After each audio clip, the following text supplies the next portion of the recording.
ఈరోజు మనం ఒక చాలా ఆసక్తికరమైన కథ గురించి తెలుసుకుందాం. అదేంటంటే, కేవలం వ్యాపారం కోసం వచ్చిన ఒక కంపెనీ యావత్ భారత ఉపఖండాన్ని తన గుప్పిట్లోకి ఎలా తెచ్చుకుంది. అదొక పెద్ద కథ, ముక్కలు ముక్కలుగా ఒకదాని తర్వాత ఒకటిగా అచ్చం పడిపోయే డొమినోలలాగా అన్నమాట. ఇది ఆలోచించాల్సిన ప్రశ్నే కదా. కేవలం లాభాలు సంపాదించటానికి వచ్చిన ఒక కంపెనీ ప్రపంచంలోనే అత్యంత సంపన్నమైన భూభాగాల్లో ఒకటైన భారతదేశాన్ని ఎలా పాలించగలిగింది? అదంతే ఏదో యాదృచ్ఛికంగా జరిగిపోయింది కాదు. దీని వెనుక ఒక పక్కా ప్లానుంది, ఒక పద్ధతి ఉంది. ఆ పద్ధతి ఏంటంటే చాలా సింపుల్, కాని చాలా పవర్ఫుల్. వాళ్లు మొత్తం దేశాన్ని ఒకేసారి ఆక్రమించలేదు. నెమ్మదిగా, వ్యూహాత్మకంగా ఒక్కో రాజ్యాన్ని పడగొడుతూ వెళ్లారు. ఒక డామినో ఇంకోదాన్ని పడేసినట్లు. సరే, ఇంతకీ ఆ డామినోలేంటో ఇప్పుడు చూద్దాం. సరే, అప్పట్లో అంటే 18వ శతాబ్దం మధ్యలో బ్రిటిష్ ఈస్ట్ ఇండియా కంపెనీకి వాళ్ల విస్తరణలో అడ్డొచ్చిన 3 అతిపెద్ద శక్తులుండేవి. భారతదేశ రాజకీయ చిత్రపటంలో ఇవి చాలా చాలా శక్తివంతమైన రాజ్యాలన్నమాట. అవేంటంటే, దక్షిణాన ఒక ఆధునిక సైన్యంతో బలంగా ఉన్న మైసూరు రాజ్యం, మధ్య పశ్చిమ భారతదేశంలో విస్తరించి ఉన్న మరాఠా సమాఖ్య, ఇంకా వాయువ్యాన ఉన్న శక్తివంతమైన సిక్కు సామ్రాజ్యం.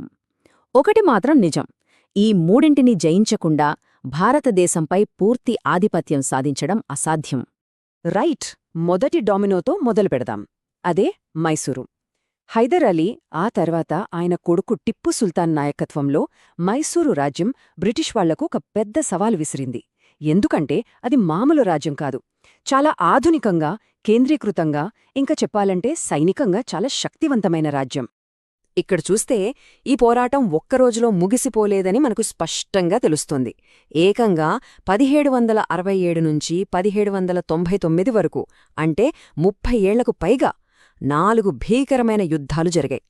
ఈ టేబుల్లో చాలా వివరాలున్నాయి, కాని మనమిప్పుడు ఇందులోంచి ముఖ్యమైన విషయాలేంటా చూద్దాం. ఇక్కడొక చాలా ఇంట్రెస్టింగ్ విషయముంది.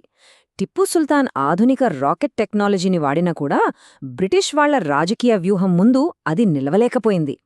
వాళ్లు సహాయక సైన్య పద్ధతి అనొకటి వాడారు. అంటే ఏంటంటే, బ్రిటిష్ వాళ్లు మన రాజులకి సైనిక రక్షణ ఇస్తారన్నమాట. కాని ఆ సైన్యం ఖర్చు మొత్తం ఆ రాజులే భరించాలి. అంతేకాదు, వాళ్ల ఆస్థానంలో ఒక బ్రిటిష్ ప్రతినిధి కూడా ఉంటాడు. సో ఈ పద్ధతితో నెమ్మదిగా మైసూరు స్వాతంత్ర్యాన్ని మొత్తం లాగేసి దాన్ని ఒక కీలుబొమ్మ రాజ్యంగా మార్చేశారు. అలా మొదటి డామినో పడిపోయింది. సరే, మైసూరు పడిపోయింది.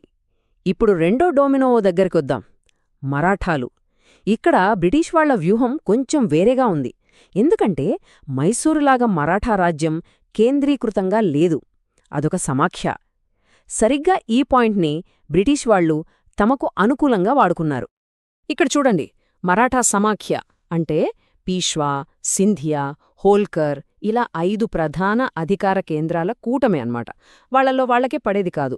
ఈ అంతర్గత గొడవలే బ్రిటిష్ వాళ్లకు ఒక పెద్ద అవకాశంగా మారాయి. ఈ తేడాని గమనించడం చాలా ముఖ్యం. ఒకవైపు చూస్తే మైసూర్ ఒకే నాయకుడి కింద చాలా బలంగా, ఐక్యంగా ఉంది.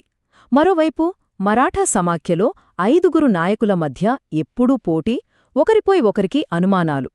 సరిగ్గా ఈ బలహీనతనే బ్రిటిష్ వాళ్లు చాలా తెలివిగా వాడుకుని వాళ్లని ఒక్కొక్కరిగా ఓడించారు. ఇక్కడ కథలో పెద్ద మలుపు, బస్సీన్ ఒప్పందం. మరాఠా నాయకుడైన పీష్వా స్వయంగా బ్రిటిష్ వాళ్ల సహాయం కోరాడు. అంతే, మరాఠా సమాఖ్య ఐక్యతకు అక్కడితో ఫుల్ స్టాప్ పడిపోయింది. ఆ తర్వాత వాళ్లు ఢిల్లీని కూడా స్వాధీనం చేసుకున్నారు. దీంతో భారతదేశంలో బ్రిటిష్ వాళ్లకిక ఎదురే లేకుండా పోయింది. రెండవ డామినో కూడా పడిపోయింది. ఇక మనం చివరి డామినో దగ్గరికి వచ్చేశాం. అప్పటికీ భారతదేశంలో బ్రిటిష్ వాళ్లను ఎదిరించి నిలబడ్డ చివరి గొప్ప శక్తి ఏదైనా ఉందంటే అది మహారాజా రంజిత్ సింగ్ నిర్మించిన సిక్కు సామ్రాజ్యం. మహారాజా రంజిత్ సింగ్ ఉన్నంతకాలం సిక్కు సామ్రాజ్యం చాలా బలంగా, ఐక్యంగా ఉంది. కాని 1839లో ఆయన చనిపోయిన తరువాత అంతర్గత గొడవలు, రాజకీయ అస్థిరత మొదలయ్యాయి. ఇంకేముంది, బ్రిటిష్ వాళ్లకి ఇదే సరైన సమయమనిపించింది. రాజకీయంగా అస్థిరత ఉన్నా సరే వాళ్ల సైన్యం అంటే ఖల్సా ఫౌజ్ చాలా పవర్ఫుల్. వాళ్లకు ఫ్రెంచ్ వాళ్లు ట్రైనింగ్ ఇచ్చారు. అందుకే బ్రిటిష్ వాళ్లకి చాలా గట్టి పోటీ ఇచ్చారు. అది అంత సులభంగా వచ్చిన విజయం కాదన్మాట. చివరికే 2 భీకరమైన యుద్ధాల తర్వాత సిక్కు సైన్యం ఓడిపోయింది. 1849లో పంజాబ్ని బ్రిటిష్ వాళ్లు తమ రాజ్యంలోకే కలిపేసుకున్నారు. దీంతోపాటు ప్రసిద్ధ కోహీనూర్ వజ్రం కూడా వాళ్ల చేతికి చిక్కింది. ఇక అప్పటికీ దాదాపు మొత్తం ఉపఖండం వాళ్ల ఆధిపత్యంలోకి వచ్చేసింది. చివరి డామినో కూడా కూలిపోయింది. సరే, చూశారుగా, ఒకదాని తర్వాత ఒకటి మైసూరు, మరాఠాలు, సిక్కులు అన్ని డామినోలు పడిపోయాయి. బ్రిటిష్ వాళ్లు భారతదేశాన్ని జయించారు. కానీ కథ ఇక్కడితో అయిపోలేదు. ఈ విజయాల గొలుసుకట్టు వాళ్లు అస్సలు ఊహించని ఒక అతిపెద్ద పర్యవసానానికి దారితీసింది. ఇక్కడ చూస్తే ఆ కథేంటో మనకు స్పష్టంగా అర్థమవుతుంది. ఒక్కో విజయం తర్వాత ఏమైందో చూడండి. అధికారం, ఉపాధి కోల్పోయిన ఒక కొత్త వర్గం తయారైంది. మొదట మైసూర్ సైనికులు, తర్వాత మరాఠా నాయకులు, ఆ తర్వాత సిక్కు యోధులు, వీళ్లందరూ ఒకవైపు. ఇక చివరగా అవధ్ విలీనం తర్వాత కంపెనీ సైన్యంలో పనిచేస్తున్న సిపాయిల సొంత ఊళ్లు కూడా బ్రిటిష్ పాలన కిందికి వచ్చేశాయి. వీళ్లందర్లో అసంతృప్తి ఒక అగ్నిపర్వతంలా పేరుకుపోయింది. ఈ ఒక్క వాక్యం మొత్తం కథ సారాంశాన్ని చెప్తుంది. దాదాపు ఒక 100 ఏళ్లపాటు జరిగిన ఈ సైనిక విస్తరణ వల్ల భారతదేశం అంతటా అధికారం కోల్పోయిన పాలకులు, సైనికులు, ఉన్నత వర్గాల వాళ్లందర్లో ఒక సామూహిక ఆగ్రహం పెరిగిపోయింది. ఆ ఆగ్రహమే 1857లో సిపాయిల తిరుగుబాటు రూపంలో ఒక్కసారిగా బద్దలైంది. కాబట్టి చివరిగా మనం ఆలోచించాల్సిన ప్రశ్న ఇదే.